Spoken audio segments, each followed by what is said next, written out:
منفس قيتا وانتنيع كم حدا ولودي عب له أموت كنبر نسيح له حدش سوينا حدش فترات قطوني قصاب حاتت ويموت حدش سوينا حدش فترات قطوني قصاب حاتت ويموت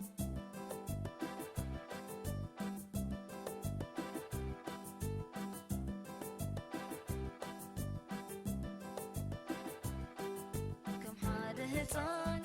كتير نبقى رملغي كدهبيه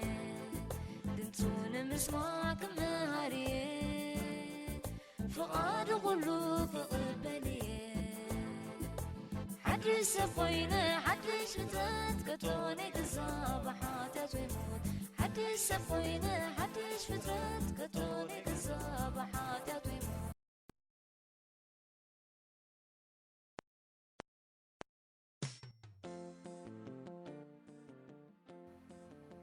بسم أبن ولدن منفس قدسن حدا أملاخ أمين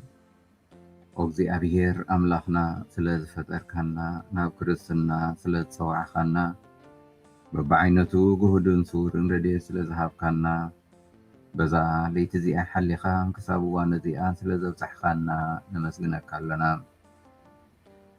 أوغيتا بزا مع التزي أخزنك خبزخيل كل حليخان بتعبي حياونت كان وحرت كان نعخاب زحبو صبو قبر تراي كم نركب تقبرنا منتي ناي فقر ودخا مرحني ناي يذكر الصوص رفا نايتا دودخا تنقل مريم صلتن نحلوتنا كلهم ملأختي مال دنتن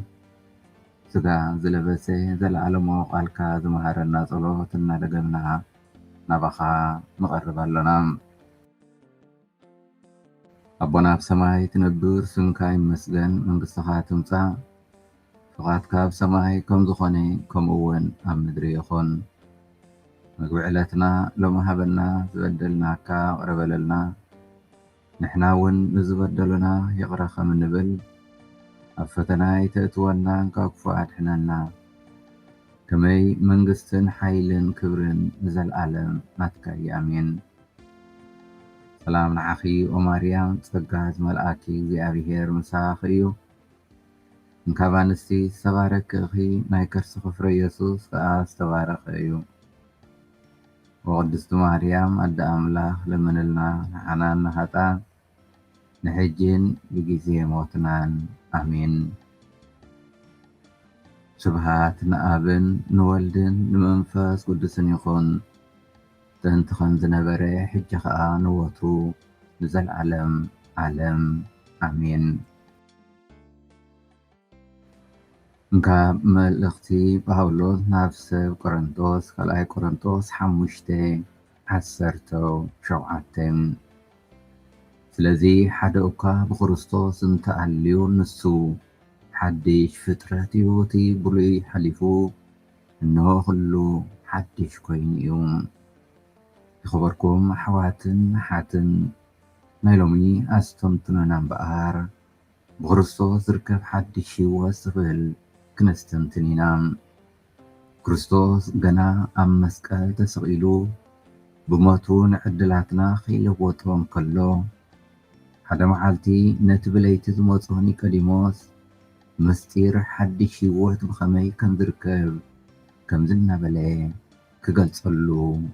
يركب بحكي بلك هالخو حدا سب كماين كم منفس قدسن تزيت والدي نام منقست እግዚአብሔር كأتو هاي كألنيو النبلي من قد حد الشيوات يحبرهم بقار نام منقست أملاك كنأتو أبالات ويس درابيت እግዚአብሔር أملاك نكون زتتصوحنا هنا مالي زي نبري حدا حديش ماي زي طعمي هيوات مجمار كأ يدلينا إذا حدش هيوات زقأ يسوس واقع دحنتنا مالت واقع هيوتنا بموتو أم مسقلو خفيلو نحاتياتن نموتن سعيرو خموت بعوات بمتنسى زتوهبنا يوم سلزي اتننبرو حد شيوات بخريستوس ترأيو زوهبنا ክርስቶስ ከዓ ናብዚ ዓለም እዚ ዘምጽኦ ንዓና ሓድሽ ህይወት ንምልባስ እዩ። ኣብ ዮሃንስ 10:10 ኣነ ናብ ዓለም ዝመጻኹ ህይወት ክረኽባን እዚ ከዓ ኣብዚሕን ክረኽባን እናበለ ይጽሕፍ። ክርስቶስ እቲ ኣብዚ ምድሪ እዚ ስጋና ለቢሱ ብትሕትና ብድኽነት ብጽሞና ዘሕለፈ ህይወት ክርስቶስ ኣብቲ መለኮታዊ ህይወቱ ከትሕለና ተሳተፍቲ ህይወት ክንከውን ስለ ዝደለየ እዩ። እንታይ ኢና ንብል ዘለና? ንሕና ሓድሽ ህይወት ክንነብር ክርስቶስ ህይወቱ ሂቡና ኢና እንብል። እዚ ብክርስቶስ ዝወሃበና ዘሎ ሓድሽ ህይወት ወይ ዝተዋሃበና እምበኣር ናይ ብሓቂ ትዝዓበየ ህያብ እግዚኣብሔር ኣምላኽ እዩ። ቅዱስ ኣጎስጢኖስ ብምግራም ከምዚ ይብል፣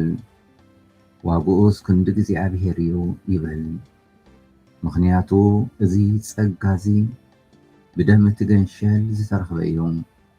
ነዚ ግና ምእማኑ የድልየና። እዚ ማለት ሓድሽ ህይወት ብክርስቶስ ኣሚንካ ኣብ ክርስቶስ ከም ዝርከብ ፈሊጥካ ኣብኡ መመለላስ እዩ። ኢየሱስ ባዕሉ ከምዚ ይብለና፣ ትንሣኤን ህይወትን ኣነ እየ። እቲ በኣይ ዝኣምንስ እንተሞተ እኳ ብህይወት ክነብር እዩ።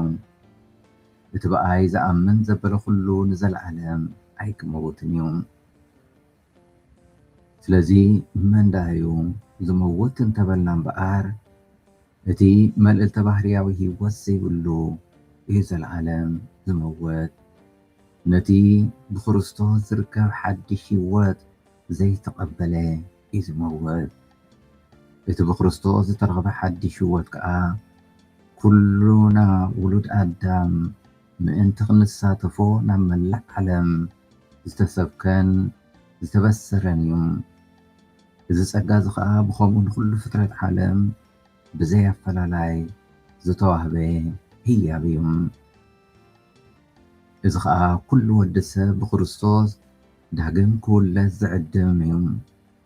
እዚ ሃዋርያ ከምዚ ይብል፣ ካብ ዝጠፍእ ዘይኮነስ ካብ ዘይጠፍእ ዘርእየኹም ከም ብሓድሽ ዝተወለድኩም ይብለና ኣብ ቀዳማይ ጴጥሮስ 1:23። ብርግጽ ብሓድሽ ህይወት ክንነብር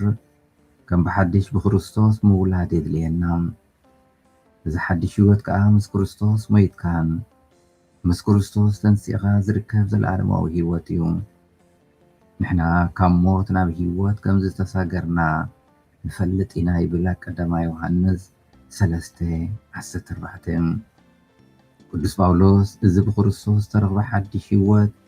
ኣብ መልእኽትታቱ ብዙሕ ይጥቀመሉ ይርከብ። ንቅዱስ ጳውሎስ እምበኣር ሓድሽ ህይወት ከም ሓድሽ ፍጥረት እዩ። ኣብ ካልኣይ ቆሮንጦስ 5 ከምኡውን ገላትያ 6:15 ሓደ ሰብ ኣብ ክርስቶስ እንተኮይኑ ሓድሽ ፍጥረት እዩ፣ እቲ ዝኣረገ ነገራት ሓሊፉ እዩ፣ እነሆ ሓድሽ ፍጥረት መጺኡ እናበለ ይጽሕፍ። እዚ ሓድሽ ፍጥረት እዚ ከዓ ቅዱስ ጳውሎስ ንቲቶ ጽቡቕ ገይሩ ገሊጽዎ ይርከብ።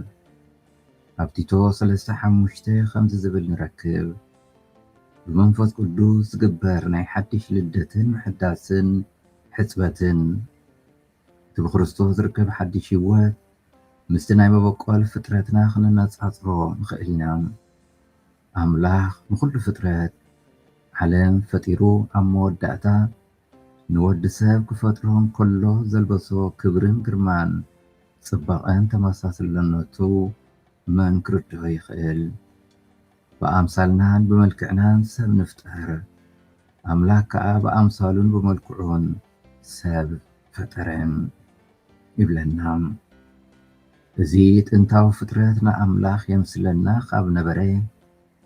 ክርስቶስ ከዓ ናባና መጺኡ ስጋና ለቢሱ ክቡር ህይወቱ ዋጋ ከፊሉ ናብቲ ትማሊ ዘጥፋእናዮ ምስልና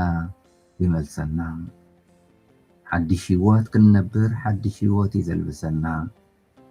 إذا خاطر بأمنة زفتسم مستيرة تمكاتيون إذا حد شيوتتي أب تمكاتنا بإيد كاهن ببيت خريستيان زتوهب الناس حدا لبسيا التمساسل حد شيوات ملباس ملكوتاوي هيوات منبار مالتيوم ኢየሱስ መለኮታዊ ስለ ዝኾነ ንሕና እውን ብክርስቶስ ናብ ክርስቶስ ስለዊጥና ሓደሽቲ ፍጥረት ኮይንና ኢና ኸበልና መለኮታዊ ህይወት ምልባስና ኢና እንገልጽ እዚ ከዓ ከም ብሓድሽ ብክርስቶስ ውሉድ እግዚኣብሔር ምዃን ማለት እዩ ቅዱስ ጴጥሮስ ኣብ መልእኽቱ ነቲ ናብ ክብሩን ሕያውነቱን ዝፀዋዓና ብምፍላጥና መለኮታዊ ሓይሉ ኩሉቲ ንህይወትናን ንመንፈሳውነትናን ዘድልየና ሂቡና ኣሎ በዚ እታ ክብርትን ዓባይን ተስፋ ረኺብና ንስኻትኩም ድማ ካብቲ ንዓለም ኣበላሽዋ ዘሎ ትምኒት ስጋ ወፂኹም ተኻፈልቲ መለኮታዊ ባህሪ ኮይንኩምኹም እናበለ ካልኣይ ጴጥሮስ 1:3-4 ይጽሕፍ ነዚ መለኮታዊ ህይወት ለቢስና ኣብዚ ምድሪ እዚ ክንመላለስ እንከለና ሰብኣዊ ባህርና ይለወጠና ከይለወጥና እቲ መለኮታዊ ሓይሊ ኣባና ይነብርን ይሰርሕን እዚ ከዓ ብሓቂ ሎሚ ነዚ ሓድሽ ህይወት ኣብ ክርስቶስ ክንነብር ንዕደም ኣለና እምበኣር እቲ ኩሉ እንገብሮ መንፈሳዊ ተጋድሎ ናይ እምነት ምንባር ነቲ ኣብ ውሽጥና ዘሎ መለኮታዊ ህይወት ማለት መንግስቲ ኣምላኽ ብእምነትን ተኣማንነትን ብርድኢትን ብቕንዓትን ምንባር እሞ እግዚኣብሔር ኣምላኽና ሕጂ እውን ብክርስቶስ ሓድሽ ህይወት ብጥምቀት ዝተቐበልናይ ሓድሽ ህይወት መዓልታዊ ብምስጢራት እናሓደስና እንነብረሉ እግዚኣብሔር ፀጉኡን ሓይሉን ይሃበና ከነምልኾ ዝፈጠረና እግዚኣብሔር ምስጋና ይኹን ኣዴናን መድሓኒትናን ዝኾነ ድንግል ማርያም ወላዲት ኣምላኽ ምስጋና ይኹን ብፀድሕነትናን ሓይልናን ፀግዕናን ዝኾነ መስቀል ክርስቶስ ምስጋና ይኹን እግዚኣብሔር ኣምላኽና ናይ ንግሆ ጸሎትና ከም ሕያው መስዋዕቲ ተቐበለልና ኣብ ኩሉ ጉዕዞናን ስራሕናን ኣሰኒየና ሰናይ ዝኾነ ተግባራት ጥራይ ነፈፀምና ከም እንውዕል ግበረና ዝተባረኸን ዝተቐደሰን መዓልቲ ግበረልና ኣማልድነት ኩሎም ቅዱሳን እኖና ቅድስት ድንግል ማርያም ኣይፈለየና ሰላም ንዓኺ ኦ ማርያም ጸጋ ዝመልአኪ እግዚኣብሔር ምስኻኺ እዩ እንካብ ኣንስቲ ዝተባረክ እኺ ናይ ክርስቶስ ፍረ ኢየሱስ ከዓ ዝተባረኸ እዩ ወቅድስት ማርያም ኣደ ኣምላኽ ለምንልና ንሓና ናሃጣን ንሕጅን ብጊዜ ሞትናን ኣሜን ስብሃት ንኣብን ንወልድን ንመንፈስ ቅዱስን ይኹን በእንቲ ከም ዝነበረ ሕጂ ከዓ ንወትሩ ንዘለዓለም ዓለም ኣሜን እግዚኣብሔር ስለ ኩሉ ነገር ዝተመስገነ ይኹን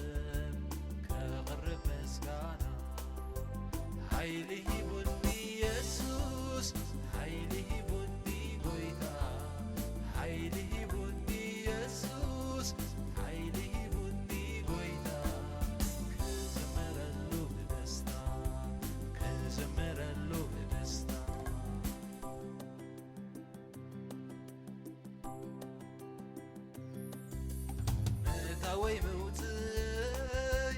ኩሉ ዝቆፃፅር ንሱ ህያው እዩ ስሙ እግዚኣብሔር ዘቕርበሉ የልቦን ጥራይ ስሙ ይኽበር ዘቕርበሉ የልቦን ጥራይ ስሙ ይኽበር ሓይሊ ሂቡኒ ኢየሱስ ሓይሊ ሂቡኒ ጎይታ ሓይሊ ሂቡኒ ኢየሱስ ሓይሊ ሂቡኒ ጎይታ ክዝምረሉ ብደስታ ክዝምረሉ ብደስታ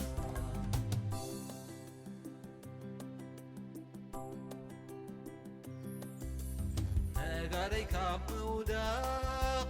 ንዒንተይ ካብ ምብዓት ጎይታ ናጊፉኒ ሂቡኒ እውን ትብዓት ኩሉ ተገፊፉ ዝነበረ ጸልማት ኩሉ ተገፊፉ ዝነበረ ጸልማት ሓይሊ